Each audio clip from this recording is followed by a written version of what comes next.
All right, good afternoon, everyone, and welcome to the 2026 Assessment and Accountability Information Meeting, also known as AIM. I'm Paul Valencia, and it is a real pleasure to be your host today. This meeting is presented by the California Department of Education, also known as CDE, and today we're going to focus on California School Dashboard and statewide accountability updates. Introducing Kimberly Munhank, and she is the Education, Research, and Evaluation Administrator of the Accountability Development and Policy Analysis Unit. Kimberly, her team, and guest speakers from CDE will share the latest accountability updates. All right, Kim. Thank you so much, Paul. Hello, everyone, and welcome to our annual update on accountability. All right, so now that we know a little bit more about you, let's get started and walk through our agenda today. Our agenda covers everything you need to go back and confidently explain the 2026 accountability updates to whomever you'd like, be it your superintendent, your school board, or any inquisitive parents attending a coffee hour with a principal.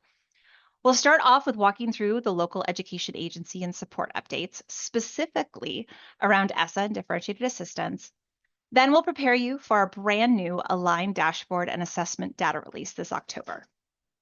My colleagues are ready to walk you through what is new for 2026 for all of the dashboard indicators, as well as the newest reporting for Priority 1 teacher assignments. We'll finish up by covering application-based dashboard alternative school status updates, or DAS, accountability beyond state indicators, and finally, all of the helpful resources you need to succeed this fall. Now, before we begin, it's my pleasure to welcome our first special guest, Diana Casanova, an administrator in the Education Data Management Division at CDE. Diana, go ahead. Thank you, Kim. Great to join today's meeting. Hi, everybody.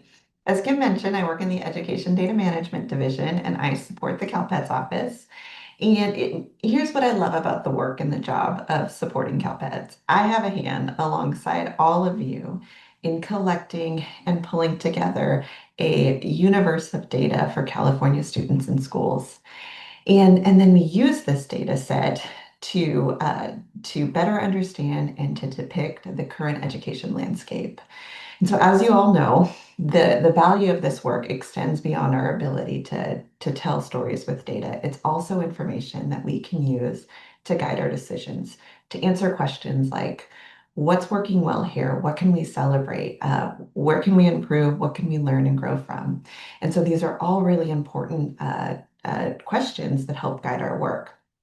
So thank you, all of you, for the role that you play in supporting California's TK through 12 data collection, from coordinating with your colleagues to reviewing and approving CalPEDS certification reports to ensuring that you are clearing so many fatal errors in those CalPEDS reports so that you're able to certify accurate data.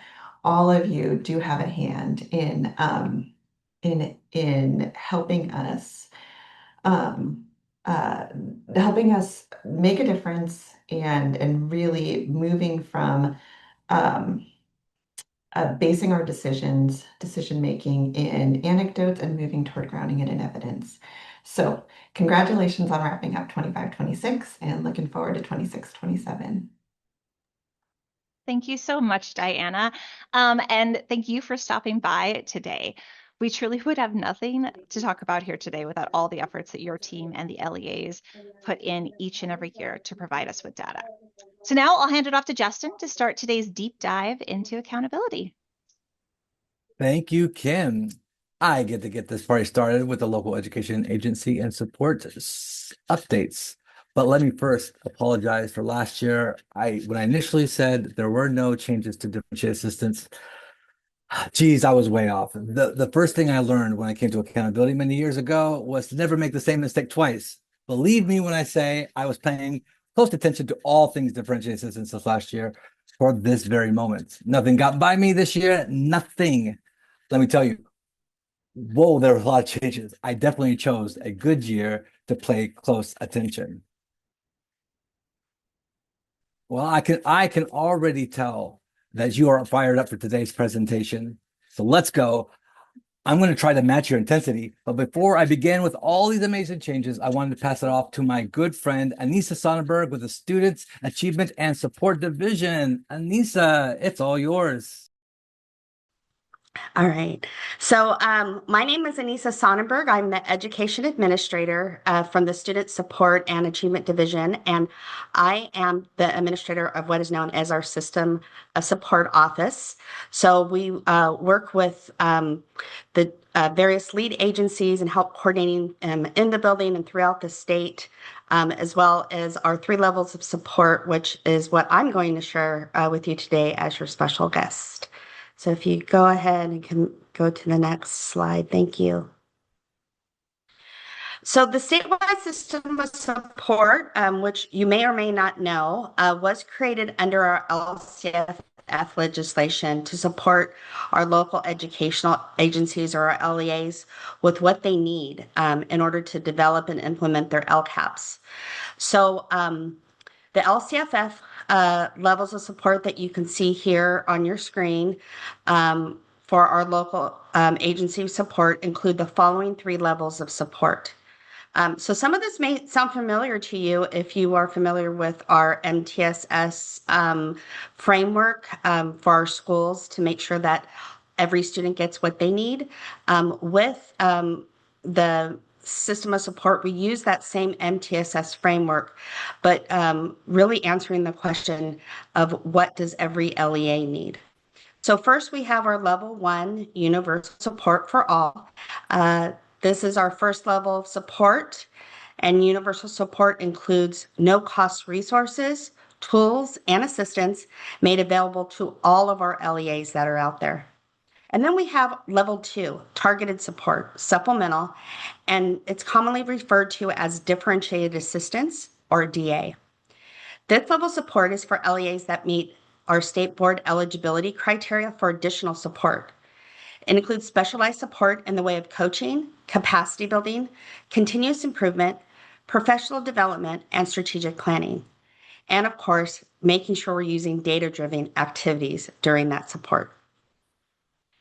Our 3rd level of support is the intensive intervention, and it's commonly referred to as direct technical assistance or DTA.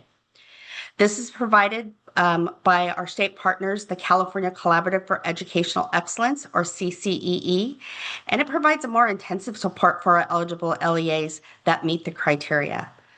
Then outside of the 3 levels of support, we have there the 4th bullet, which is known as state level intervention. And this is when our state superintendent for public instruction, or SSPI, may with the approval of the State Board of Education intervene when CCE determines that an LEA meets specified criteria for this intervention. I think it's really important to note that to date, we still have no LEA that's been referred to the SSPI for state level intervention. And with that, I'm going to hand it back over to my colleague, Justin. Thank you, Anissa, and thank you for all the great work that you and your division do on behalf of the students of California. Of course. So would you look at this slide? Look at it. 2026, a year of big updates for support determinations. I struggled for a week to get the big updates onto one slide and make it 508 compliance. The slide is the result of our Herculean-like efforts. Just take it in and soak it in. All right, let's get into it. First, I'll begin with the LCFF state support for LEAs. We have new criteria for eligibility, a new timeline for eligibility, revised length of support, and brand new for 2026, new prioritized universal support eligibility.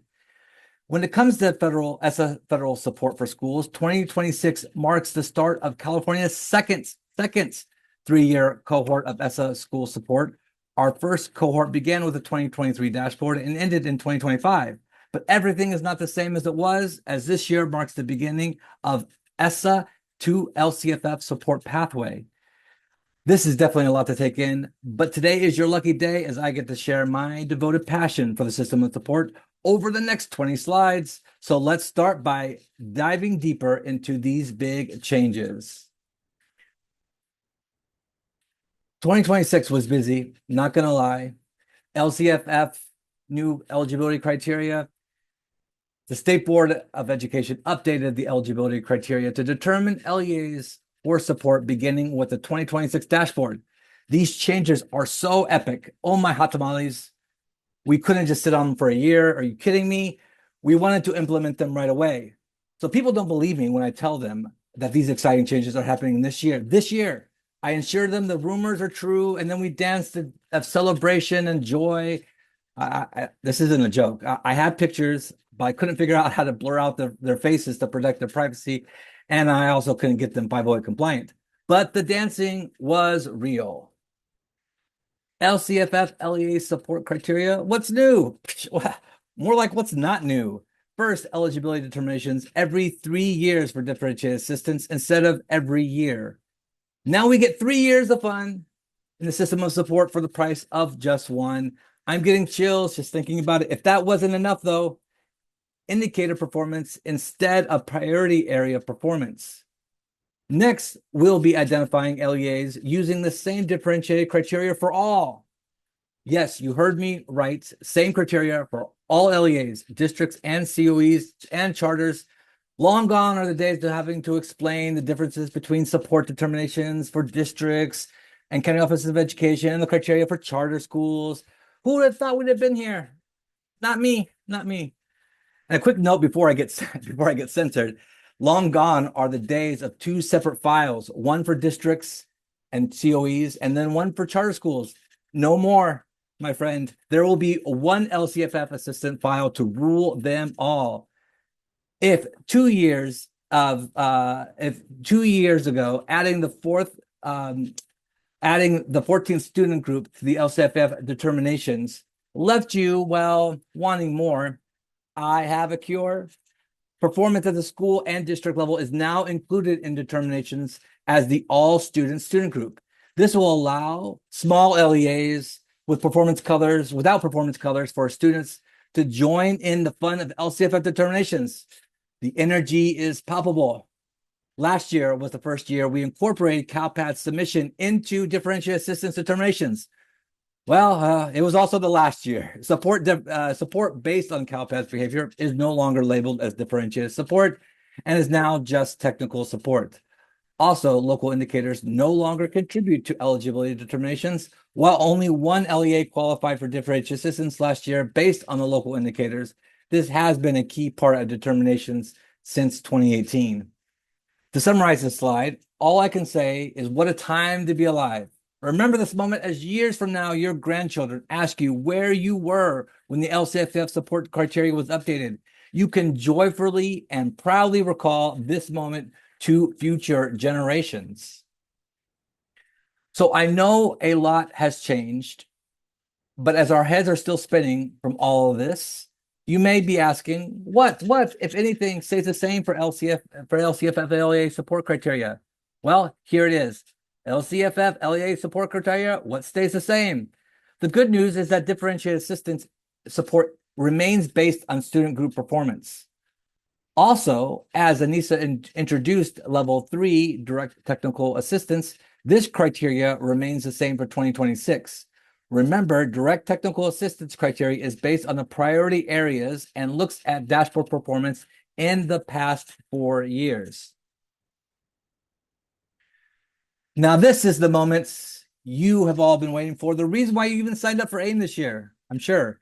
The new differentiated assistance eligibility criteria for all LEAs. I would have inserted a quick break first, but I don't think I had the willpower to contain my excitements. I can also sense your excitement is equal to mine, so we must continue. So without further ado, let's walk through the 2026 differentiated assistance criteria. All LEAs, districts, COEs, and charters are eligible for differentiated assistance based on the following criteria. The same student group remains read on at least 2 state indicators across 3 dashboard years. There is one exception, because after all, where's the fun and challenge without an exception? For the LEL and the LTEL student group, orange is also included as a qualifying color. All right. I can read your minds from here. In fact, some of you on camera do not have very good poker faces because you are bursting with anticipation. But yes, we have examples coming up in a few slides, but don't let your anticipation get the best of you. Just stay with me. Your dreams will be fulfilled shortly. Just keep your hands and legs in the vehicle at all times. The student groups in differentiated assistance has expanded. The following student groups are included in differentiated assistance determination. The all student group is brand new for 2026 determinations. Again, this will allow small LEAs to be included in LCFF determinations. All of the race ethnicity student groups are included as well. African American, American Indian, Asian, Filipino, Hispanic, Pacific Islander, white, and 2 or more races. Finally, our program students groups on the dashboard include English learners, foster youth, homeless, long-term English learners, students with disability, and socially economically disadvantaged. What is the LCFF support timeline? Now, you may be curious about what LCFF support timeline looks like for this first ever 3-year cycle. So let me break it down. In year 1, or the 2026 dashboard, we'll have differentiated assistance and direct technical assistance entry.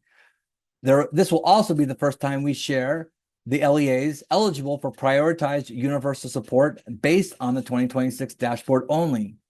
For year 2 and the 2027 dashboard, we'll have year 2 a differentiated assistance and direct technical assistance support. Again, there will also be prioritized universal support, this time solely based on the 2027 dashboard. In year 3 and the 2028 dashboard, we have more of the same. It will be year 3, a differentiated assistance and direct technical assistance entry support, and yet another annual list for prioritized universal support. But in 2029, year 1, we begin the LCFF cycle anew with a new group of differentiated assistance and DTA eligibility determinations. To recap, the dashboard will start a 3-year LCFF cycle. Differentiated assistance and direct technical assistance determinations will not be made again until the 2029 dashboard. I think that this means my presentation probably next year, sadly, will be much shorter. Wow, what a ride so far, but fret not, there is more fun to undertake with the Every Student Succeeds Act as well, and how it interacts with differentiated assistance support determinations. So I present to you the ESSA Act and Differentiated Assistance Cross Collab. 2026 not only marks the start of a 3-year cycle for differentiated assistance, but it is also a new 3-year cycle for ESSA. With the start of a new cycle, what does that mean for federal assistance, you ask? Plenty. We will evaluate school eligibility for exiting status. It is time to determine school support again. And for the first time in recorded history, California will initiate a new phase of school support for schools, and wait for it, LEAs. Each year, when we look at school performance for ESSA, we first look at those schools that were eligible for CSI or ATSI in the prior year to evaluate school eligibility for exiting status. Generally, to exit CSI, ATSI, a school must no longer meet the entry criteria, and for CSI low performing and ATSI show an improvement in at least one of the state indicators that got their school into their ESSA category.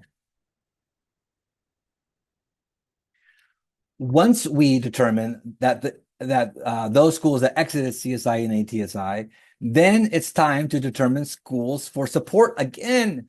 First, we will start with the Comprehensive Support and Improvement, CSI. We have low graduation rate. This ESSA category applies to all schools, regardless of Title I funding. Any school with a 3-year graduation rate of below 68% will be eligible for CSI low graduation rate. Next, we determine those schools eligible for CSI low performing. This is a school level performance for Title I schools. Here we determine no less than 5% of Title I funded schools for this ESSA status. We also have a new CSI category this year.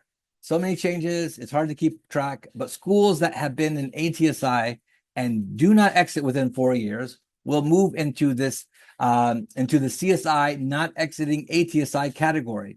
These schools will no longer be eligible for ATSI and instead be eligible for this new CSI category. So last, we look at schools, again, to determine which meet the ATSI criteria for their student groups. So additional targeted support and improvement, or ATSI, we look at low performing student group performance for all schools. We are on the cusp of monumental things and soon initiate a phase of support for schools and the LEAs. This is the crossover everyone has been clamoring for, and it's finally here. ESSA, our federal support system, and LCFF, our state support system, are joining forces for the first time ever. LEAs that have schools that do not exit a CSI within 4 years will be eligible for differentiated assistance. For charter schools that meet this criteria, they will be eligible for both ESSA and LCFF. To reiterate, a school that does not exit CSI within 4 years, the entire LEA becomes eligible for differentiated assistance. So where's the joy of discussing a new phase of support without providing an example? So example, Petunia Middle and Daisy High. If Petunia Middle or Daisy High does not exit CSI within 4 years, based on the results of the 2026 dashboard, the LEA will become eligible for differentiated assistance. Both schools had an ESSA assistance status of CSI in 2023, year 1, in 2024, which was year 2, 2025, year 3, and again in 2026, year 4.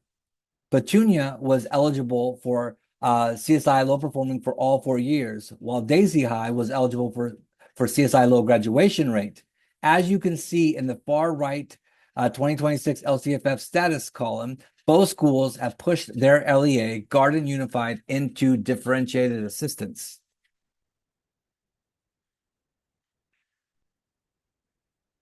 So how will you know if your school may be eligible for this new phase of support? Well, we anticipated this question from the field, so the 2025 ESSA assistance status file included the number of consecutive years eligible for CSI, beginning with 2022, 2023. So please reference this file to see if this applies to your school or schools in your district. But simply put, if a district has a school currently in CSI and that school does not exit this year, the district will be eligible for differentiated assistance. Since this new phase of support requires us to process ESSA assistance, we will update the 2026 LCFF assistance status file in mid-December with those LEAs that meet this criteria. This has been a mad season of fun and change. I know you have a million questions about my presentation, or maybe I just hope you do. Either way, I have a million answers for you. Sincerely, thank you for joining me in this part of the presentation. The system of support is my jam, and I like to spread it around. I will hand it over to Sarah to walk you through the next bit of big announcements. Hi, everybody. My name is Sarah Marol, and I'm going to provide you with some information around the brand new aligned dashboard and assessment data releases. In 2026, California begins a new tradition. We will begin releasing statewide assessment data and the California School Dashboard together. On October 15th, 2026, the dashboard and state-level assessment data will debut a single coordinated release. This alignment brings accountability and assessment information forward at the same time, creating a more unified picture of student performance. So, what does this allow LEAs to do? By releasing these data sets together, local educational agencies can begin data-informed planning earlier, with full statewide information rather than waiting for staggered releases. It also enables LEAs to streamline communication with boards, staff, and local communities, reducing duplication and confusion. In addition, this approach helps LEAs move more quickly from data to action, allowing them to leverage local data to support students and program changes sooner. What does this release look like for the dashboard?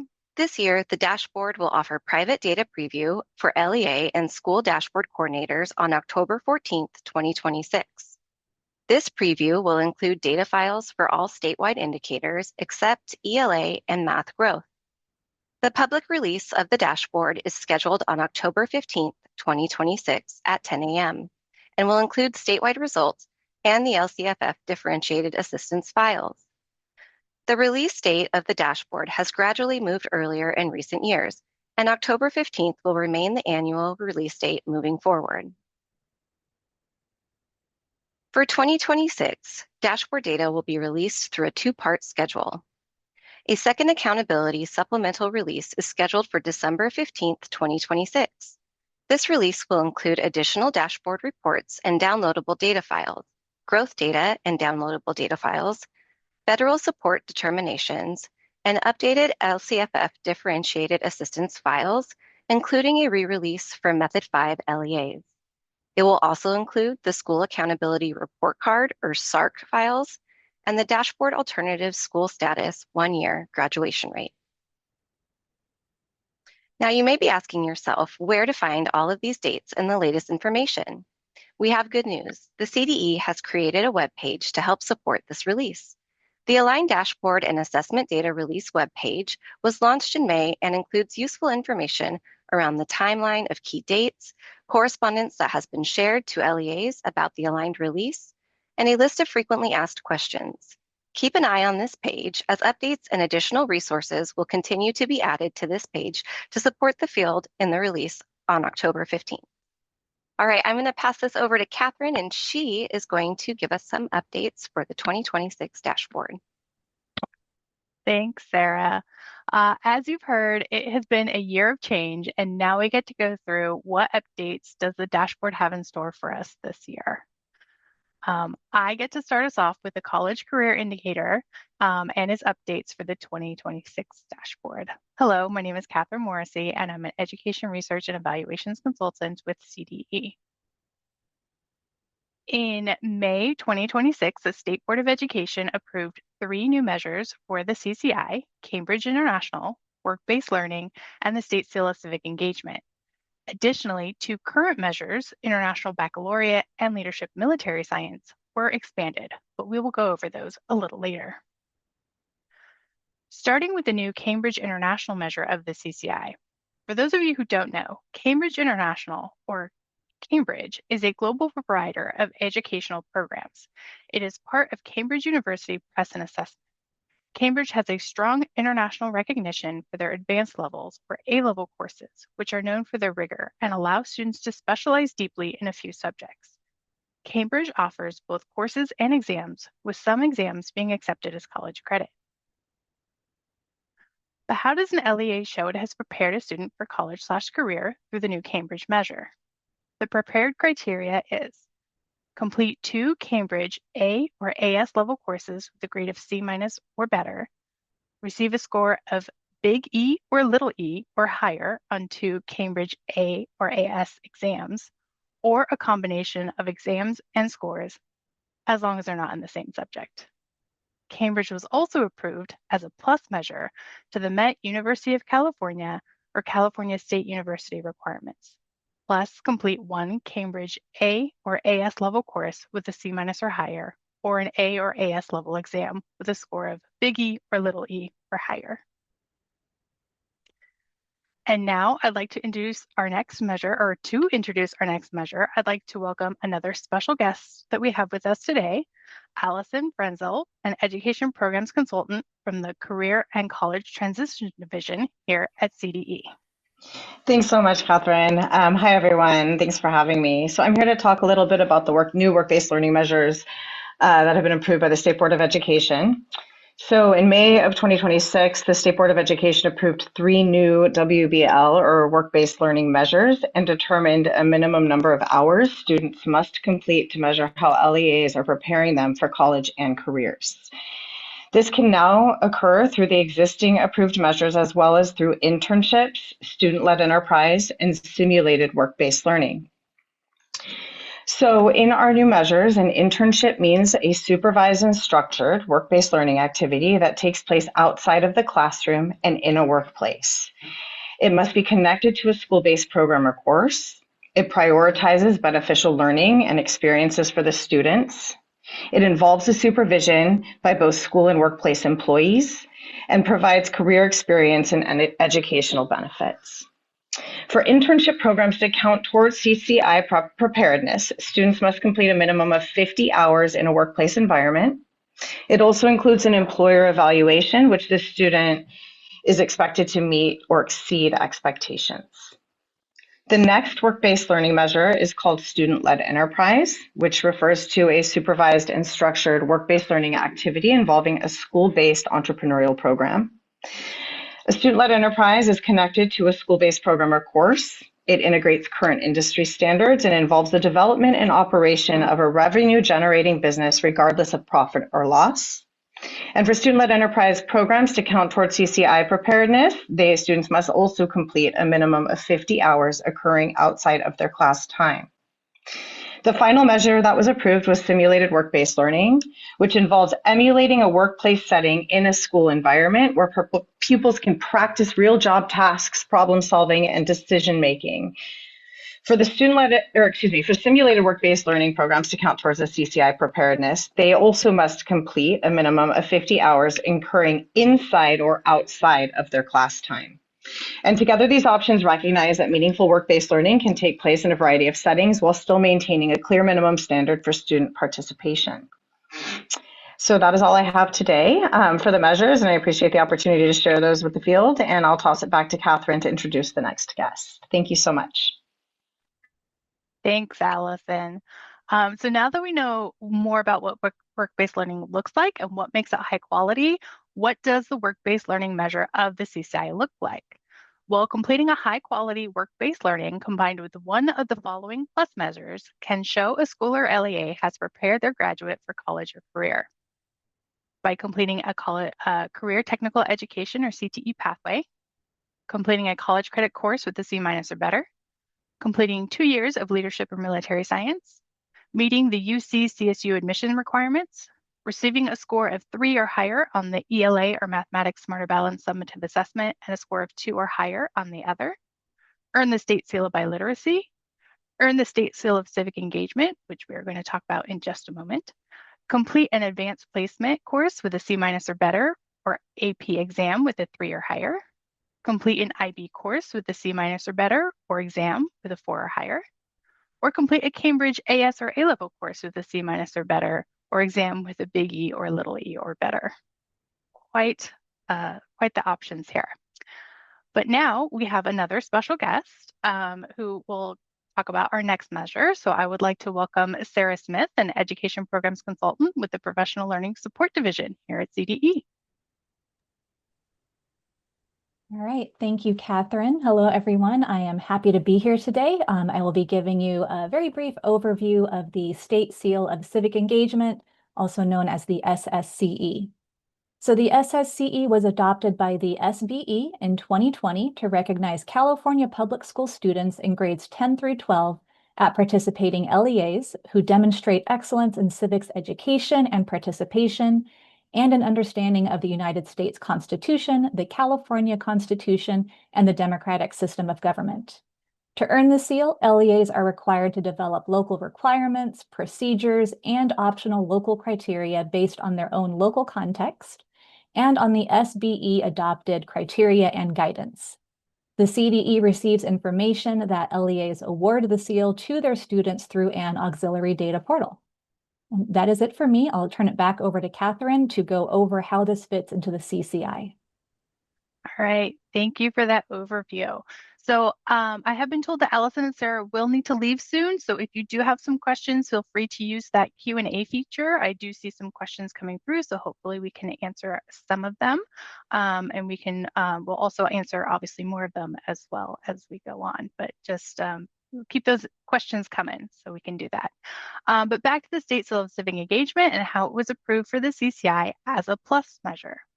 So this might sound a little bit familiar, but earning the State Seal of Civic Engagement combined with one of the following plus measures can show a school or LEA has prepared their graduate for college/career by completing a career technical education or CTE pathway, completing a college credit course with a C- or better, completing 2 years of leadership or military science, meet the UC-CSU admissions requirements, receive a score of 3 or higher on the English language, arts, or mathematics Smarter Balanced Summative Assessments, and a score of 2 or higher on the other, earn the state seal of biliteracy, complete a high-quality work-based learning, complete an AP course with a C- or better, or exam with a 3 or higher, complete an IB course with a C- or better, or an exam with a 4 or higher, or complete a Cambridge AS or A-level course with a C- or better, or exam with a big E or little e or better.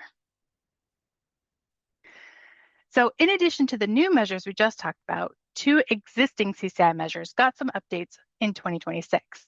Those are the International Baccalaureate and the Leadership in Military Science. So first, let's start with the CCI updates to the International Baccalaureate, or the IB measure. So on the 2025 CCI, IB was included in the following ways: receive a score of 4 or higher on 2 IB exams, or meet the UC CSU requirements plus score 4 or higher on 1 IB exam. This has been expanded for 2026 with course completion being added. So it now includes complete 2 IB courses with a grade of C- or higher, or a combination of exams and courses so long as they aren't in the same subject, and meet UC CSU requirements plus complete an IB course with a C- or higher. So very much like AP was expanded last year. The second 2026 updated CCI measure is the Leadership in Military Science. So on the 2025 CCI, the measure was complete 2 years of Leadership Military Science and receive a score of level 3 or higher on ELA or math assessment and level 2 or higher on the other subject. Added for the 2026 CCI, this measure will now include the Armed Services Vocational Aptitude Battery, or ASVAB, Armed Forces Qualifications Test. The measure will now read: complete 2 years of Leadership in Military Science and receive a score of 3 or higher in one subject area of the SBAC, ELA or math, and score level 2 or higher in the other, or score 31 or higher on the Armed Services Vocational Aptitude Battery, or ASVAB. So with that, with all those changes, here is the full list of all the CCI measures. We have advanced placement, Cambridge International, CTE pathway completion, college credit courses, International Baccalaureate, Leadership Military Science, met UC CSU requirements, registered pre-apprenticeships, Smarter Balanced summative assessments, state and federal jobs programs, state seal of biliteracy, the state seal of civic engagement, transition classroom and work-based learning experiences, and work-based learning. The note-taking guide has a link to the CDE college/career indicator website, which has our newly created Measures of Readiness flyer that goes over all the components of all the different CCI measures. All right, and finally, before we move on, I want to mention this. This was the biggest question we got last year, but talking about how change will be calculated on the 2026 dashboard for the CCI. So to ensure the change seen on the dashboard represents the changes that are occurring at the LEA and not just a change in the calculation, the 2025 CCI will actually be recalculated based on the 2026 criteria so the years can be accurately compared. The 2026 downloadable data file will have the recalculated 2025 prior year status that will be used to measure the 2026 change. Now, the data on the 2025 dashboard will not change because the 2025 dashboard was created with the 2025 criteria. So it's just when we do that change comparison, we just wanted to make sure that we're comparing the right things. So this finishes up the CCI updates for 2026. Feel free to throw those questions in those Q&As and we can start answering them. I do hope that was a long enough break for Justin. Maybe he got some water, but he is back up next with our next set of updates. Thank you, Catherine. All right, I'm back. Can't keep a good man down. With all the fun of the system support, we still have 2026 updates to the English Learner Progress Indicator. Can you believe it? But before I get to this big change this year, let me welcome the irreplaceable GQ in the Multilingual Support Division here at CDE. GQ, welcome. Thank you so much, Justin, and good afternoon, everyone. It is a pleasure to be here for the Assessment and Accountability Information Meeting. My name is Gekukule Zemini. I'm an Education Administrator with the Language Policy and Leadership Office within the Multilingual Support Division here at the CDE. Our office oversees multilingual, migratory, English learner, and newcomer students programs throughout California. Today, I have the pleasure of sharing some updates, some LP updates for 2026, and that is beginning with 2026 dashboard. Districts and schools will receive credit on the LP for LTEL students who reclassify to Fluent English Proficient or RFEP during the academic year. This addition of the RFEP students to the LTEL student group will not only be applied to overall LP, will not be applied rather to overall LP, but only to the LTEL student group on the LP. I now have the great pleasure of turning it back over to Justin to share some more on the LP status formula for the LTEL student group. Thanks, Justin. Thank you, GQ. As GQ mentioned, we do have a huge change to the LTEL student group in the LP. Here is the LP status for the LTEL student group. LTEL students that have increased an LP level or maintained the highest LP level or reclassified during the current academic year but did not take the current year's summative ELPAC. Divided by all LTEL students with prior year and current year summative ELPAC results, plus LTEL students reclassified in the current academic year. This change can only have a positive impact on a district or school's LP status for their LTEL student group. Also, this change to the LP student group in the LP will be used in differentiated assistance determinations this year. Finally, this is it for me. And until the questions part of our presentation, low key, it is my favorite part every year. I hope you brought your best questions because I am stoked to answer all your questions. Now I pass it to Reet Winston on updates to the suspension rate indicator. Reet, I pass on this amazing audience to you. Thank you so much, Justin. Hello, everyone. My name is Reet, and my section is short but mighty. Today, I'm providing an update on the 2026 implementation of the suspension rate indicator. The update to the suspension rate indicator for the 2026 is about the way long-term English learners, LTELs, are calculated within this indicator. There is an adjustment to better reflect LTEL students who are enrolled in elementary schools. You might wonder, why is specifically the LTEL student group being updated? It's because LTELs are the only student group whose definition include an age-related component.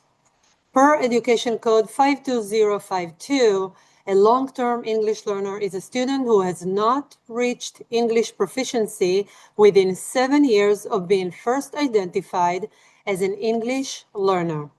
In practice, this usually means LTELs fall into the middle school age range. Because of this, the 5x5 tables used to determine suspension rate performance levels needed a small tweak to match LTEL students' demographics when they attend an elementary school or elementary district.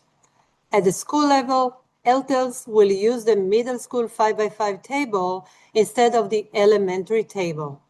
At the district level, LTELs will use the K-12 unified 5x5 table instead of the elementary table.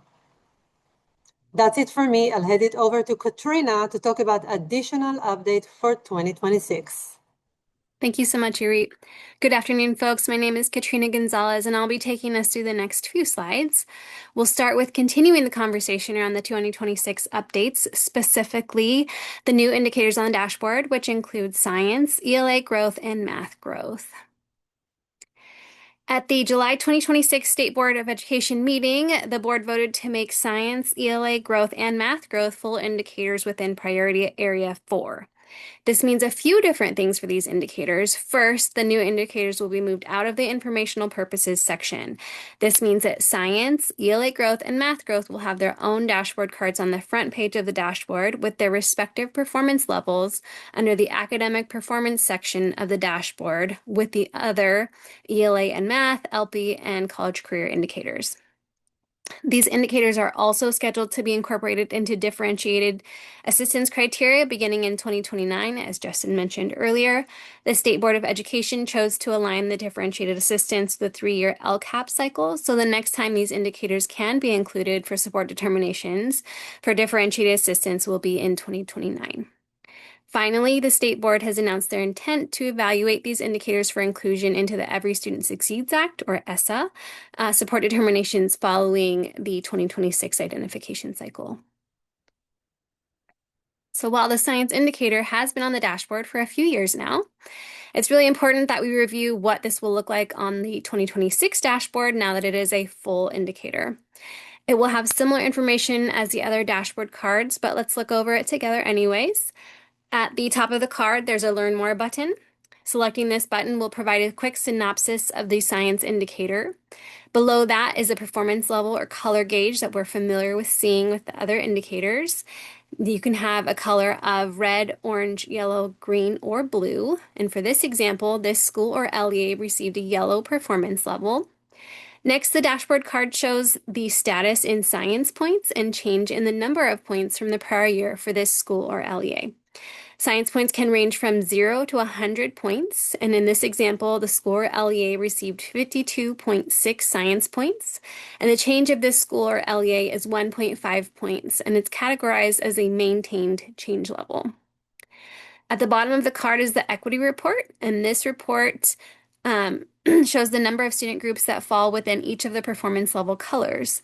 In the equity report for the sample provided, 1 student group was red, 4 student groups were orange, 5 student groups were yellow, 3 student groups were green, and 1 student group was blue. Finally, at the bottom of the card is the View More Details link to get more details about performance for the LEA or school for the science indicator. Next, let's talk about the growth indicators and what that will look like on the dashboard. This will apply to both the ELA growth indicator and the math growth indicator for the 2026 dashboard. The ELA growth indicator and the math growth indicator dashboard cards will look familiar, but there's also some important differences from the other dashboard cards. Let's look over this sample dashboard card as well. Although both the ELA growth and the math growth will share the same information, in this example, we're just using the English Language Arts Growth Indicator card. At the top of the card, there's a Learn More button. Select this button to view the quick synopsis of the ELA growth indicator. The next section of the dashboard card reports the performance category. The LEA in our example received an average growth performance category. There are 5 growth performance categories possible, which include minimal, moderate, average, accelerated, and exceptional. The measurement to determine performance category is based on the growth score, which can be found in the downloadable data files. Below the performance category is a section which shows the percentage of students that improved their score from the prior year. This information is not used to determine the performance category and is instead provided for additional data. In this example card, 71.8% of students improved their score from the year prior. Going further down the dashboard card, we have the equity report, which reports the number of student groups which fell into each of the performance categories. In the sample card provided, 0 students made minimal growth, 4 student groups made moderate growth, 5 student groups made average growth, and 5 student groups made accelerated growth. Finally, 0 student groups making exceptional growth. Below the equity report is the View More Details link to get more detailed information about the indicator, which in this case was the ELA growth indicator. Next, I'll turn it over to Michael to give some updates on the next topic. So thank you, Katrina. Good afternoon, everybody. My name is Michael Ishimoto, and I'll be providing more updates for 2026. This time, it's updates to the academic indicators, which consist of ELA and math. So there are a few new updates for 2026 coming to the academic indicators on the dashboard. The State Board of Education made 2 important changes that directly affect accountability for ELA, math, and science indicators. First, they established new rules for the accountability testing windows. And secondly, there is an update to the terminology for the dashboard by changing distance from standard to distance from proficiency. So let's talk about each of these in a little bit more detail. Let's start with the first update for 2026. The State Board of Education took action that modified the way that accountability testing windows operate for the 2026 dashboard on. This change will simplify the participation rate calculations for the ELA, math, and science indicators beginning with this year's dashboard. The accountability testing windows for math and ELA indicators on the dashboard will now start when the first student at the school takes either the math or ELA Smarter Balanced or alternative assessment. For the science indicator, the science accountability window for 5th and 8th grade starts when the first student logs on to the CAST, or the California Science Test, for 5th and 8th grade only. The CAA, or the California Alternative Assessment for Science, and the CAST High School Testers accountability window starts at the beginning of the school year. The accountability testing windows for the dashboard ends when the LEA's testing window ends. The participation rate formula remains the same as past years. It's the number of tested students divided by the number of eligible students enrolled during the accountability testing window. So here's a visual representation and example of what the accountability testing window looks like. So the larger testing window is the window selected by the LEAs as represented by the purple dotted line on top. The accountability testing window for the dashboard starts when the first student at the school or track takes a test, as I described previously, and is identified by the blue arrow pointing to the beginning of the accountability testing window at the bottom. The accountability testing window spans this beginning point and goes through the end of the LEA selected testing window. The accountability testing window is represented here by that shorter of the two testing windows, and it has that blue dotted line on the bottom. The second update for 2026 happened when the SBE approved replacing the term distance from standard, or DFS, with distance from proficiency, or DFP, for both the ELA and math indicators on the dashboard. So for some background, the ELA and math indicators use a measurement that represents distance between a student's score on the Smarter Balanced Summative Assessments, also known as the SBAC, and the Proficient Achievement Level threshold, which is the lowest threshold scale score for level 3. The average is calculated at the LEA, school, and student group levels, and then used to determine the performance level or colors for the dashboard. The academic indicator terminology is now changed to distance from proficiency to reflect the updated reporting achievement level descriptors for the Smarter Balanced Summative Assessments for ELA and math only. As a reminder, this is only a change in the terminology. This means that there are no changes to cut scores, and additionally, there are no changes to the calculation methodologies for DFP. So I will pass it off to Kim to talk about teacher data. Thanks, Michael. I am happy to share that teacher data gets a new look on the 2026 dashboard. Specifically, there are 2 new features to the teacher data this year. First, we're seeing an update to a term on the dashboard by popular demand. Instead of seeing clear on the dashboard card for teacher assignments, you will see a much more descriptive term, fully credentialed and properly assigned. This will be displayed not only on the front page of the dashboard, but also on the local indicators dashboard page. Next, you'll also find an updated table on our district dashboards labeled Comparing Schools Within this LEA. That will do exactly that. It will provide an intra-district comparison of schools on the percentage of fully credentialed and properly assigned teachers. So what does that look like? Well, in this example, you can see that the intra-district comparison table lists out all the school types available within this hypothetical district, a count of how many schools that have that type, and then a call out of the school of that type that has the highest and lowest percent fully credentialed and properly assigned. So if this were your district on the dashboard that has a lot of schools in it, you'd see that among the 43 elementary schools, the highest percentage of fully credentialed and properly assigned teachers was 100%, and the lowest was 65%. Among the 14 middle schools, the highest percentage was 95%, and the lowest was 62%. Among the 8 high schools, the highest percentage was 97%, and the lowest was 69%.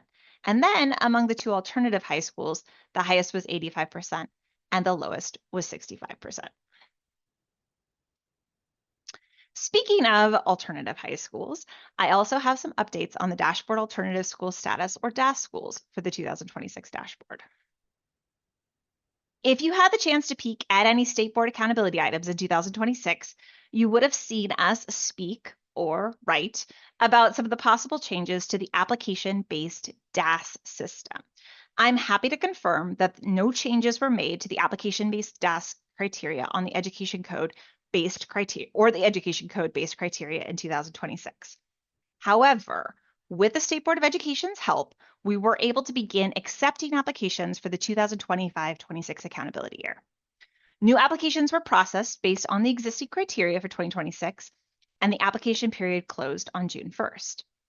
All existing application-based DAS schools retained their status for the 2025 accountability year and 2026 dashboard.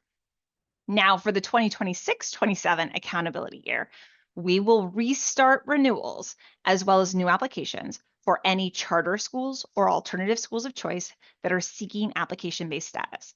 CDE will open the application and renewals in early 2027.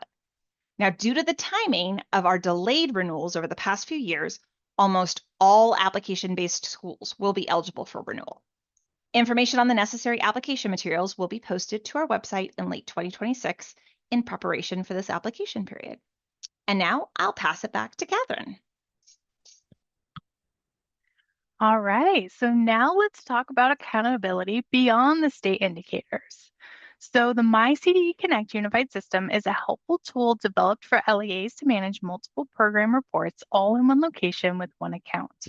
The programs available are the School Accountability Report Card, known as the SARC, the California School Dashboard, or Dashboard, which is used to manage local indicators, and the Local Control Accountability Plans, or LCAPs, and the LCAP Electronic Template System, which we call the eTemplate. And I am pleased to welcome our final special guest. I believe he is our final guest, Josh Strong, the Interim Director of the Student Achievement and Support Division here at CDE. Good afternoon, everyone. On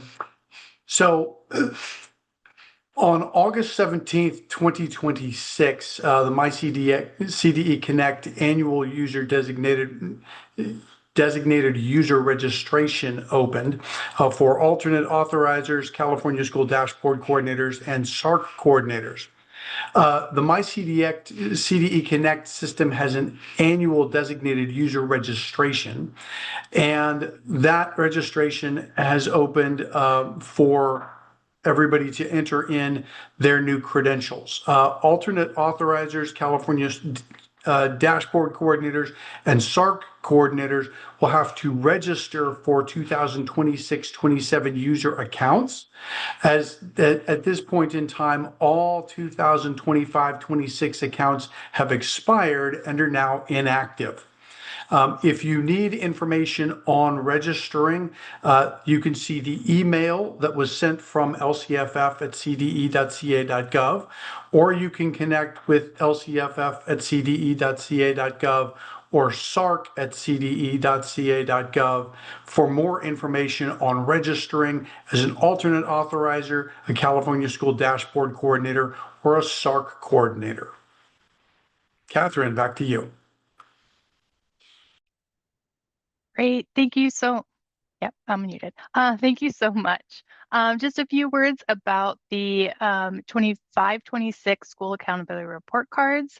The myCDEconnect system is a way for you to complete your SARCs by December. CDE will complete almost all the required data elements with data that you have already provided to us. Over 90% of the electronic SARC template is pre-populated with your data, including up to 3 years of data where required. No later than December 15th, as we mentioned earlier, the electronic SARC template with the CDE provided data will be available to those authorized users. So those are the SARC coordinators and the alternate authorizers. And as a reminder, the SARC must be published and submitted to the CDE by February 1st of each year. And now back to Sarah with some additional resources. Thanks, Catherine. All right, we're almost to everyone's favorite part, the question and answer portion of today's meeting. Thank you all for hanging in there through all of these updates. To help everyone keep track of the changes, the CDE continues to provide updated resources to help along the way. The 2026 dashboard includes many important updates, but our team's goal remains the same, helping educational partners understand and use data to support students. To make this process easier, we continue to assemble a variety of tools and resources that explain what changed, what stayed the same, and how the pieces fit together. Each year, materials on the dashboard toolkit are updated to reflect the latest dashboard changes. These updated resources include educator and parent flyers, on-demand indicator videos, indicator technical guides, and indicator web pages featuring key updates, FAQs, downloadable data files, and additional resources. Together, these resources provide LEAs and stakeholders with clear, accessible guidance to help them understand and use the dashboard. The dashboard resources webpage got a refresh to make it easier to find the key resources in one place. On this page, you'll find links to technical guides, a crosswalk between the dashboard and DataQuest, and resources connecting the dashboard to CalPads. You'll also find translated materials, archived materials, and downloadable data files, along with information on dashboard local indicators.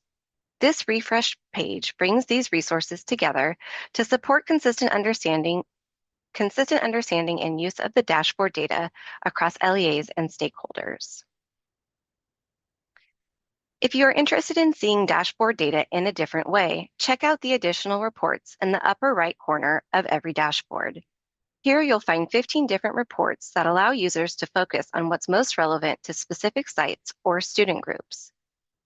And now it is my pleasure to introduce Cindy Kazanis, Director of the Analysis, Measurement, and Accountability Reporting Division. Good afternoon. It is my delight to acknowledge the hard work of the staff that just presented, as well as our 6 guest presenters, Diana, Allison, Sarah, GQ, Anissa, and Josh.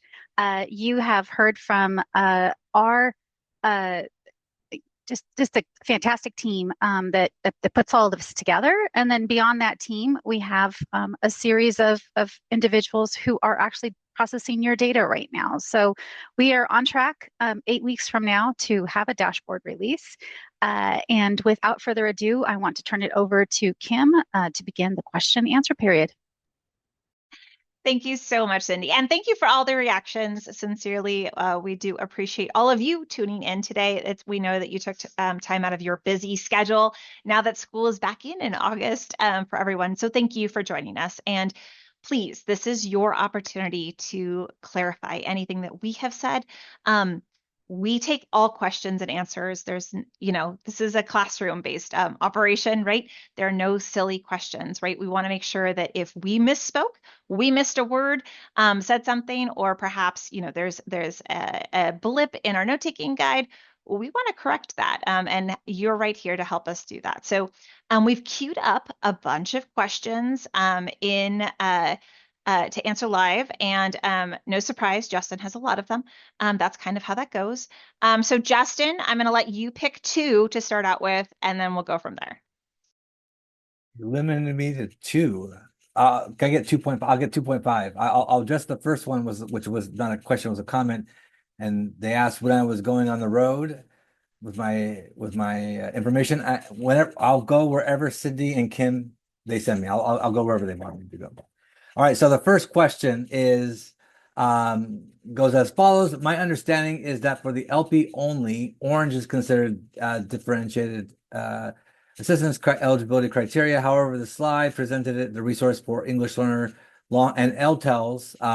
Orange is also included as a qualifying color.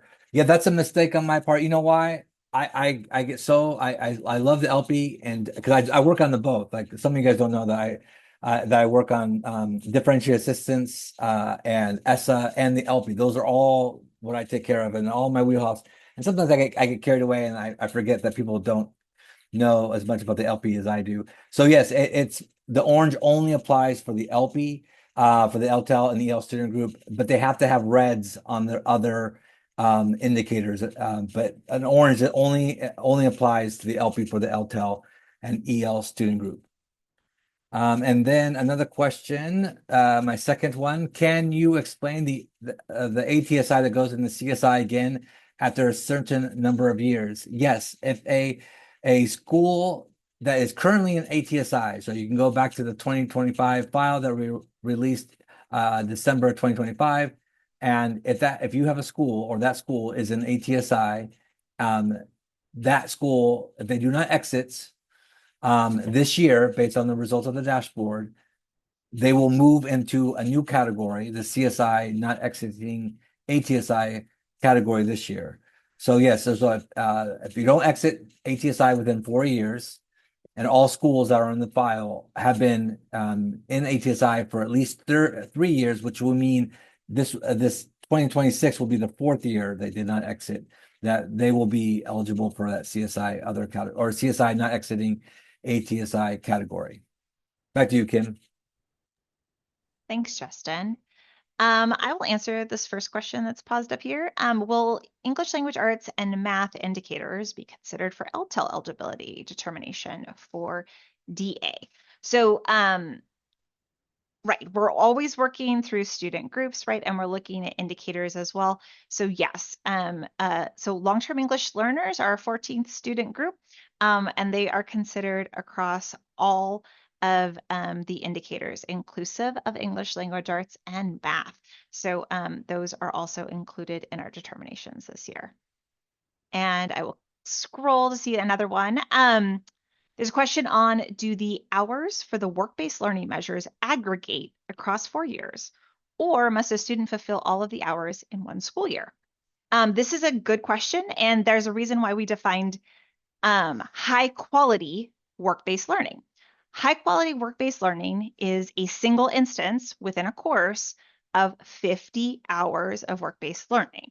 So attached to that course. And so that experience itself is 50 hours. So I can tell you that we have so many entries of 999 hours of work-based learning for some of these students out there that are knocking it out of the park in your work-based learning programs. And that is through a year-long course, right? Or something that they have invested a ridiculous amount of time in outside of their classroom. And sometimes I thought those were data errors, and then I looked at them and I looked at the programs, and they weren't. They were real students doing real things. So on average, we usually see around 200 hours actually for most students completing work-based learning. So we are not adding up 10 hours in one course, 10 hours in another course over 4 years. It needs to be a single instance of 50 hours in that one work-based learning experience in order to count and be a high quality experience for that student. All right, I will pass it over to Catherine for the next ones. Yeah, I've got a couple more CCI questions. So there was a question, how many measures need to be counted? And I'm assuming how many ways to prepare a student. And it's just one. So we have so many options on the CCI, but whether a student completes, 1 or 14, they are counted once on the CCI. So that is a very frequent question that we get. So it's just one. And then I'll take another one. Does the internship that you want to count for the CCI need to be tied to a CTE course? No, it needs to be tied to a course that you offer, but it does not have to be specifically a CTE course. So it could be within another course that would be appropriate for that. So that is open to non-CTE courses as well. Hope that helps. Thank you, Catherine. I'll pitch back to Justin. Thank you. I actually got a question I don't think I've ever received before. So it's exciting for me because then I can talk about it. How are Title I schools identified as low performing? So we get the question. So Title I schools are identified as low performing for CSI if they meet criteria. So we have the criteria. It's a hierarchy of criteria. All red indicators, but one of another color. All red indicate all where the majority are red. So that means in that case we have to have at least 5 indicators where the majority are red.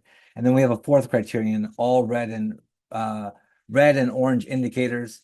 But we only apply those those criteria until we reach the 5%. So last eligibility cycle on 2023, we got to over 5% with just the first three criteria, and we did not apply the fourth. And for going this year, we'll do the same. We'll get to the 5% and stop at that criteria and not apply the other ones if that's required. And then another question is, I want to make sure I understood correctly. If a school does not exit ATSI within 3 years, they are put into the CSI category. That's correct. They'll be in the CSI not exiting ATSI category. Back to you, Kim. Thank you, Justin. I feel like Michael, you clicked somewhere. So I've gotten a lot of questions about the accountability window and what happens when a student transfers, who is responsible for testing that student, and where do those scores go for which school or LEA. So the short answer, it depends. So there are a lot of different scenarios of students moving in or out of districts, or even in and out of schools within a district. So if you have a specific question, you can email us at dashboard.cde.gov, and we'd be happy to answer it. Thank you. Thank you so much, Michael. Katrina, do you have a couple questions to answer? I do have a few questions. I have a couple of questions that asked about growth for high schools. And as a reminder, the growth indicators do not apply to high schools because they do not have consecutive grades.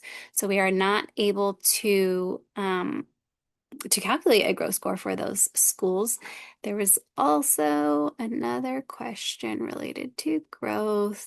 On how the improved year score is computed, and that is a change in the scale score from the year prior. Again, this measure is a informational measure only. It is the percentage of students that had an improved score from the prior year, and it is not used to calculate the performance category on the growth indicators. I think that was it. I think we had 2 questions around high school, so I will come back if there's more. Thank you. We're scrolling like you guys are, so we're going to get there. Go for it, Catherine. All right, I have a few more for CCI. I thought I would space them out a bit. So I have a question about the plus measures and how the plus measure works. So a lot of our CCI measures are plus measures. So it would be you complete this plus do something else.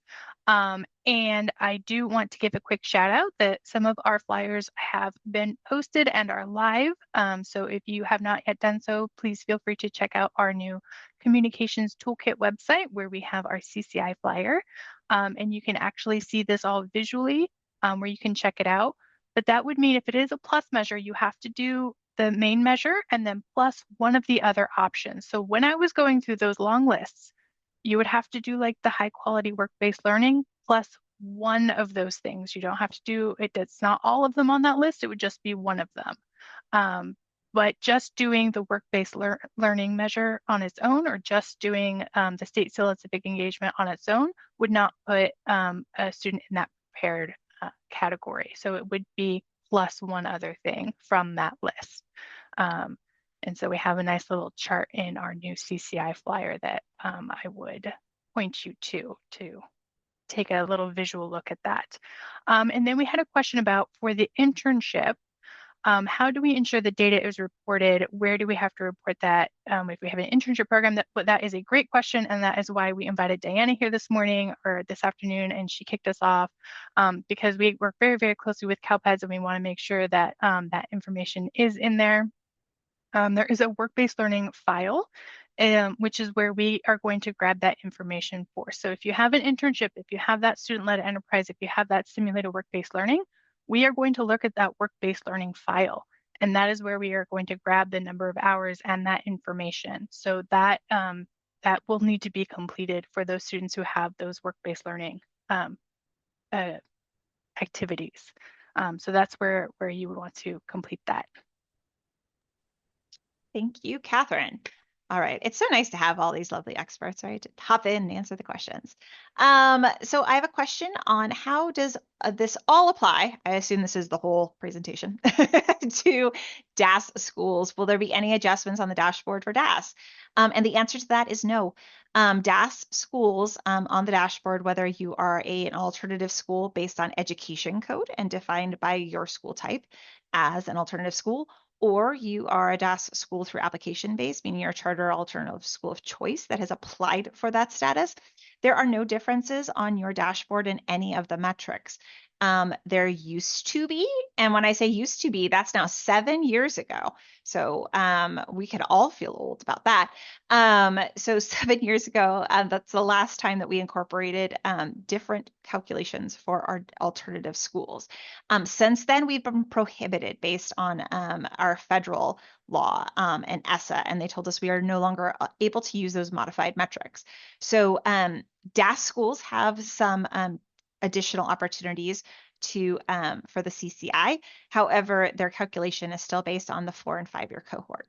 Now, they do get something special though. They get the 1 year graduation rate, and that's an extra special bonus for all of our DAS schools, but it is not included in accountability presently in any way, shape, or form. So it is simply informational, and it allows those specific schools to see how those alternative programs are doing on a 1 year basis. So we've continued doing that for the field as a courtesy because we knew how valuable it was. And so we continue to calculate that as an add-on to the dashboard that will be populated at a later time after October 15th. But again, all of the accountability metrics for DAS schools are exactly the same.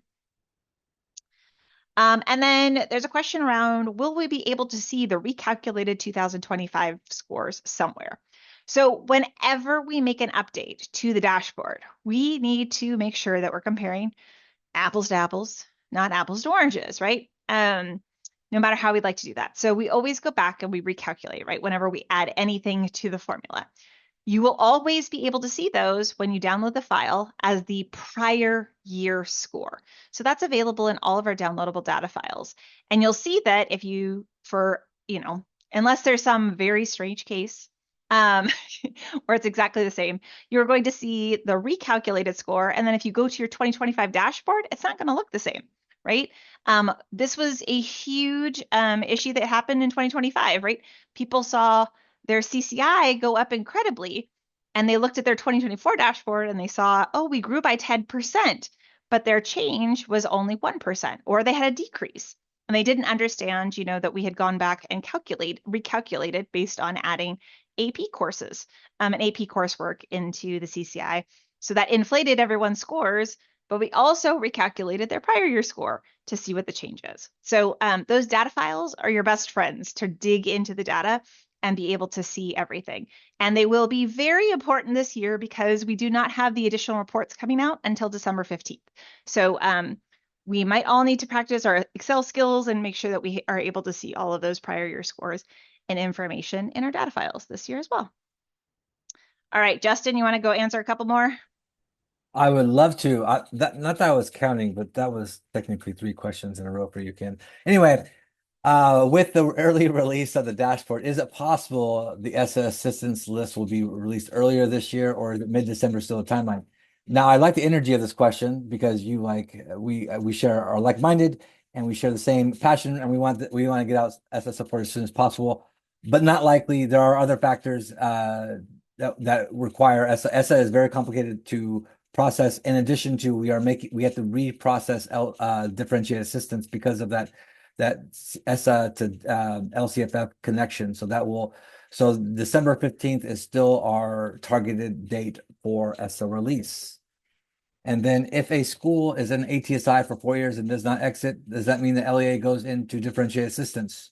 No, but I also like your thinking because you're thinking ahead. You're thinking of 2029. So if that school in ESSA is currently in ESSA, does not exit, so that school is now in CSI, not exiting ATSI, and they continue not to exit, then when we go in 2029, then that school could push the entire district into a differentiated assistance. So it's a pipeline. ATSI not exiting within 4 years goes into CSI. CSI not exiting within 4 years the district goes into differentiated assistance. All right, back to you, Kim. Is it accurate to say that science, ELA, and math growth might be included in this year's CSI ATS identification, or is following 2026 meaning future years? If possible this year, when will that be determined? Well, good news is no, they are not indicators according to our federal Every Student Succeeds Act or SS State Plan. So no, CSI identification cannot be based on them in any way, shape, or form. That is inclusive of for ATSI identifications, the long-term English learner student group is also not included in those determinations. So while things are on the dashboard, not everything goes into our federal support determinations for schools because not everything is in our plan.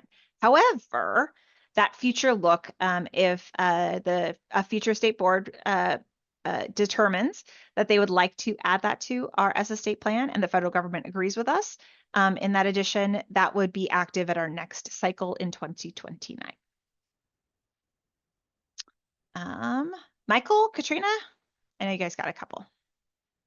I'll take a couple more about the accountability testing window. So for the accountability testing window, is the start date the same for the whole LEA, or will each school have their own start date based on the first test taken at that site? So each school will have their own accountability testing window. And for the LEA, it's whenever the first student within the LEA tests. And I have another question. Can you explain a little bit more about how the accountability windows for CAASPP testing works when you have multi-year or multiple year-round tracks at one school? So the accountability testing window will be for each track within a single school if you have multi-tracks. And I will pass it off to the next person. I can answer one quick question about what the new indicators are going to look like on the dashboard. This one's specific for science, but it should be true for growth as well. For the science indicator, will the teal color at the top of the dashboard card be removed and replaced with the performance level color?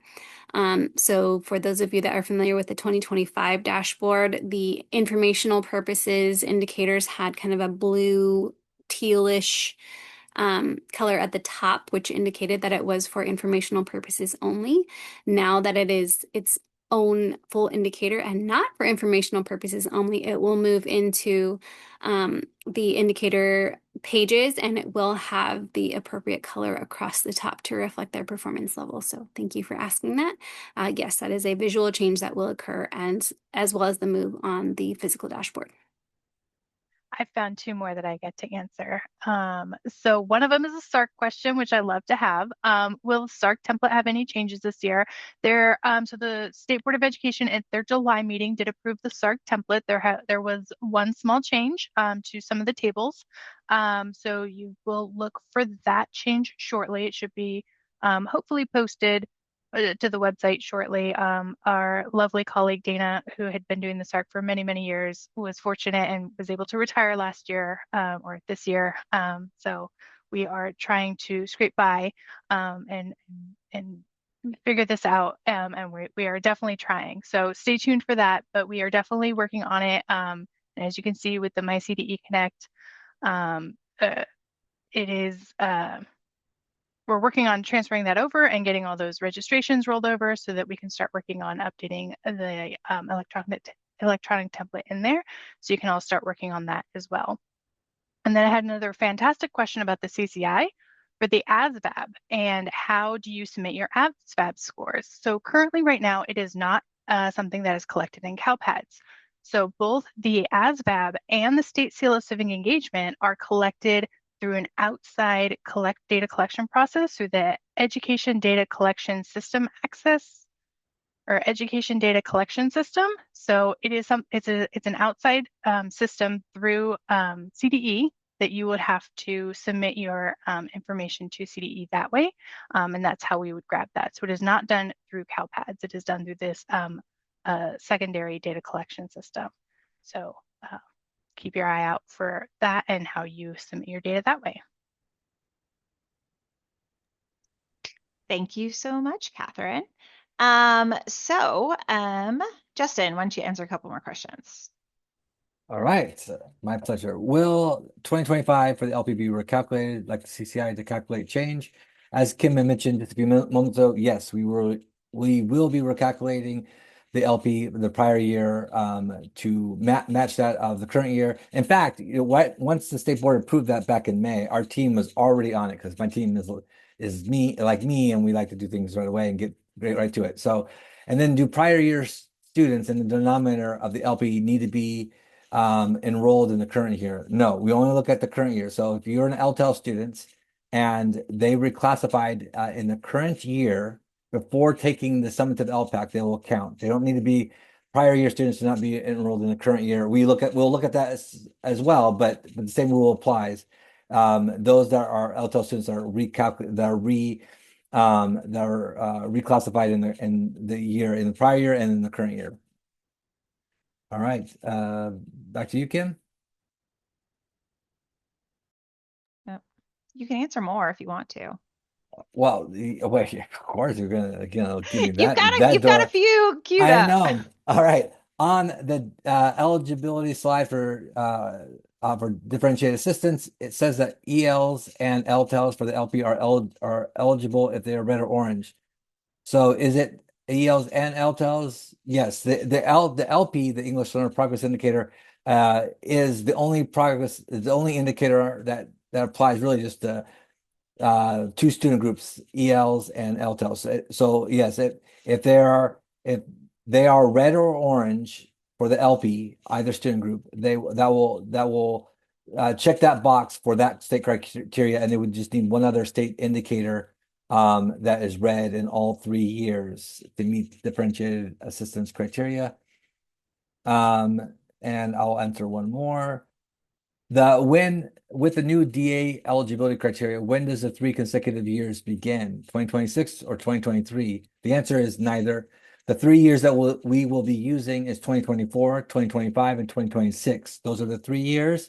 So if I was a district or a charter school person, I would start looking at last year's and the year before that, what student groups have been read in the last 2 dashboard years. And that way, if you know if that student group is red again and 2 or more state indicators, you're gonna push that district into differentiated assistance. So that's a good place to start. But again, the years are 2024, 25, and 26. All right, now back. Thanks, Justin. There's a question around DAS, and this is like a chicken and the egg question. So it says that DAS charter schools in their first year of operation could not submit a DAS status application because they didn't have a year of CalPADS data, but Education Code requires DAS schools to meet with their authorizer in their first year of their charter term to determine alternative metrics. Can new charter schools apply this year for DAS status when the application opens in 2027? So it's a chicken and the egg. You're not an alternative charter school until we allow you to be an alternative charter school and have DAS status. So in order to do that, we need to validate and verify that you are serving the students that you are serving. That's the new piece of things. So unfortunately, we're unable to do that if we do not have a year's worth of data in the system and enrollment to be able to validate and verify that you are serving 70% of at-risk students. So once there's a year of data in the system then we're able to evaluate an application. So schools are able to to apply following their first year. So if the school was open and operating in 2025-26, then we are able to look at their 25-26 data to validate and verify the 70% of students, because it actually, application requirement is that you submit your full cumulative enrollment, and then we validate and verify that within our system as well. So got to apply, exist first in order for us to be able to grant that status. All right, and then the next question is, due to students moving in and out of the district during our CAASPP or CAST test windows, we'd appreciate any support and recommendations on what files to run to help us preview our results ahead of the dashboard release. This is where I will stop you. There is no way, literally, to preview or predict your scores for the academic indicators because we as the state have more information than you do. We know if a student was able to assess that left your school district and then they took a test and they were able to get a score in another district where their window was open, or someone left your school or your district and then they did not. They went to a school or district where the windows were closed, and you become the district that is held accountable for that. So with the inherent nature of the participation rate penalty and how that works in things, this is something I just don't recommend everybody spinning their wheels on. You have full insight into how your students did. Every student that tested at your school and every student that is showing up in the fall, right? You've got those test scores. Focus on those. Worry about us calculating your dashboard indicators, and they'll be what they are. You'll be able to see, obviously, through all of the lovely CAASPP reporting. You'll see all of that reflected back to you in the aggregates. You'll see all of that information. So you are actually fully unable to calculate your own score. So I wouldn't try to get close because every year you'll never know exactly how close you are. So throw your hands up, do what you can do and spend all of your time and work with the information that you do have, because you've submitted that to us and you have full and complete insight into your chronic absenteeism indicator and into your suspension rate indicator. You've got full vision into those.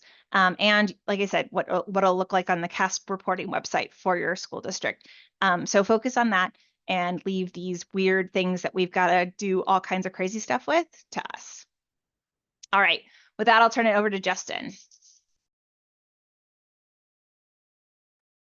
All right, thank you, Kim. If two schools are in CSI and one exits and one does not, is the LEA still placed in differentiated assistance? Yep, they are. You have one school, all you need is one. Next question. If a district qualifies for differentiated assistance only for being in, because they have a school in CSI that does not exit within 4 years, does the differentiated assistance then look at other areas in the red during the 3-year cycle, or only specifically in the area that qualified them in the first place? That's actually a better question. I don't know if Anissa or Josh Strong are on the line that would better be able to answer that question. Josh, Anissa? I don't see them coming on, but Josh is here. Houston, Oh, Josh, thank you you. want to repeat the question, please? Yeah, so the question is, if a district qualifies for differentiated assistance because they were in CSI, they had a school within CSI, did not exit, and so they go into the ESSA to LCFF category. I assume when writing their plans, do they look at the other areas in the red during the 3-year cycle, or only specifically at the area that qualified them in the first place, which is the CSI criteria?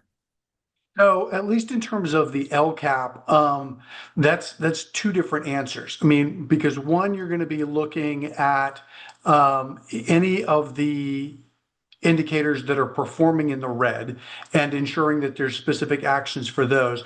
But in terms of differentiated assistance, you're going to be providing a description in the technical assistance prompt in the plan summary of the LCAP, and ensuring that there's actions related to the assistance that's going on.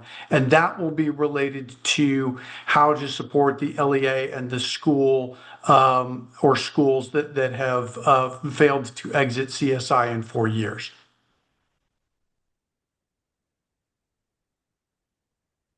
Thank you, Josh. All right, and I have one more question in the queue. I believe it is a question regarding accountability or differentiated assistance determinations. Does science count for accountability this year? So if you're talking about is science one of the indicators for differentiated assistance determinations? The answer is no, because we will not in the time for 2026 dashboard have 3 years of color for science, and that is required for the state board adopted criteria that they adopted back in July. So the earliest, if it were to be included, would be in 2029 cycle. All right, Kim, back to you. Well, do you want to answer your last question that's out there? What? Or was that science? That was it? That was the science one. Oh, So there we're you go. good. All right. We have 12 minutes left of our time together. Or technically, I guess 10 minutes left because Paul would want to close everything up. So if you do have any other questions, please share them with us now.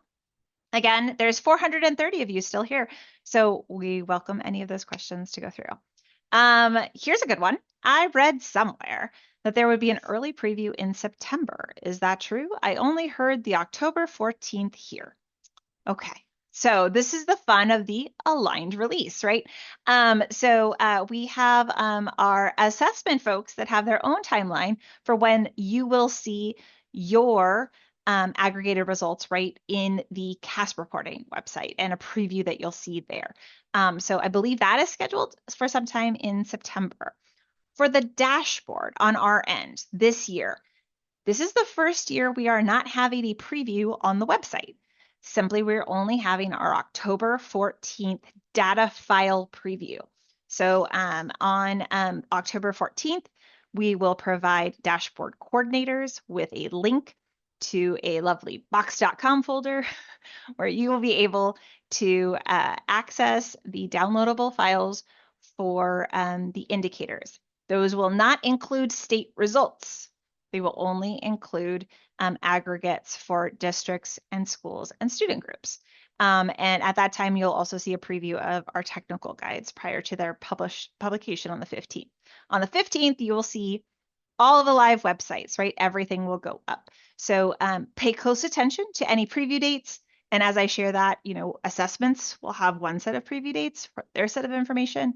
And the only preview date for the dashboard is October 14th.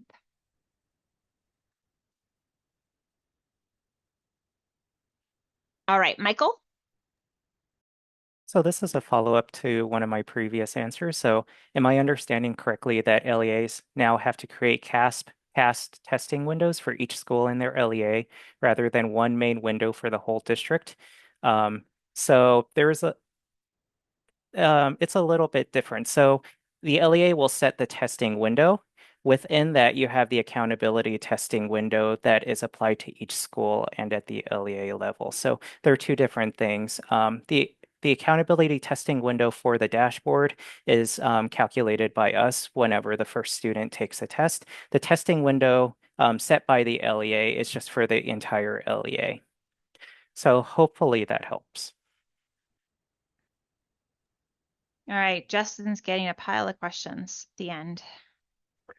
I know it's like the buzzer beaters. I like it. Are the new differentiated assistance criteria I mentioned in place in the previous differentiated criteria session or addition to?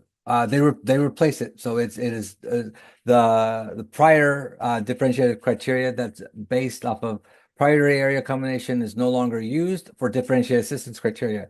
However, we still use that's criteria for different direct technical assistance because that criteria has not changed and it still uses the priority area data. And then how will schools that are eligible for the CSI grant be funded? Will they be included in the regular allocations through GMART? For that question, I would like to toss it over to Christina French in this School Improvement and Support Office. Christina, can you help us out? Yes, good afternoon, everyone, and thank you for having me. Yes, so starting in 26-27, when CSI determinations are made again, our office will provide funding to all LEAs that have CSI eligible schools, which is inclusive of the new category. And so we'll have CSI low grad, CSI low performing, and the new category, CSI not exiting ATSI. All LEAs with schools in any of those three categories will be eligible for ESSA school improvement funding. Okay, thank you, Justin. Thank you, Christina. And my last question, and I'm not quite sure I understand it. Do site level student groups meeting criteria qualify an LEA for differentiated assistance, or is it just the groups at the LEA level? Well, that we have technically 15 student groups, if you include the all student group as a student group, but there's 15 different methods that a district or LEA can be eligible for differentiated assistance. And so if your LEA, district, county office, or charter school receives a color for a particular student group, that student group will be included in differentiated determinations. And that's how we determine it. So I know there's rules for district of residence when it comes to special ed students that are assigned to where they live, or not where they necessarily attend. But if you're receiving the color for the school, or the charter school, or the district or county office of education, that is what we'll be using for differentiated assistance determinations. And lastly, schools that were part of CSI last year will remain in CSI for 2 or more years. No, because we do make the exit determinations for CSI exits every year. And so we made entry determinations for CSI last in 2023. In 2024 and 2025, we determined those schools that exited CSI, and then those criteria were no longer eligible for an ESSA category. All right, Katrina, I see you have a question. I do. This question asks about the old dashboard, and we'll just say the previous dashboard had the science indicator with a color under the informational purposes section only. Is that changing for science? So earlier when I was talking about that teal kind of bar across the top, that was how we looked at it for the informational section, informational purposes section. It still has a color. It still has the one of the 5 on the color gauge. That will still be true. Just the top, the very, very top. It's a very small part of the dashboard card. You might not have even noticed it is what is going to be changing, which will reflect the color because it is a full indicator now. The colors will still be the same. You're still getting a performance color or category or level. You're getting a performance level for science. You're going to get a performance category for growth, and that will be reflected outside of the informational purposes only section beginning in 2026. All right. I feel like this might have been a record for the number of questions that we've ever answered for AIM at 7D2. I feel like last year we got to like 50 or so. So I just want to give a round of applause to my amazing team and all of our lovely guest stars who were able to be here to respond to your questions. And the first time ever, nothing came through dashboard like during the session. Usually some you bypass it. So thank you so much for sticking with us. But again, you can always reach us there. The information's there, and Paul will go through all of that. But thank you for all of your time this afternoon. And I look forward to seeing some of you in person very soon. Wonderful. Thank you, Kim. And thank you to CDE and the guests. What a great presentation. And thank you, everyone, for submitting awesome questions and even participating in the Mentimeter. That was the first time I saw it done, so that was awesome. All right, I just want to throw out a quick reminder that the California Assessment Conference, also known as CAC, registration is open, and it's through October 27th through the 29th, and it's going to be held in Riverside, California at the Riverside Convention Center. And I'm just going to go ahead and drop a link in here if you can want to go visit it and take a look, and hopefully you can join us. All righty. Okay, also in the resource guide, there is some contact information for CDE. So please feel free to reach out if you have any questions, especially after this great presentation. I'm sure some questions will be percolating. So yeah, reach out to CDE. Okay, on behalf of CDE and special guests, I really want to thank you all for joining us today and for your commitment to this important work. We really appreciate your participation, and we look forward to connecting with you again at a future AIM session. That said, take good care and have a great afternoon, everyone.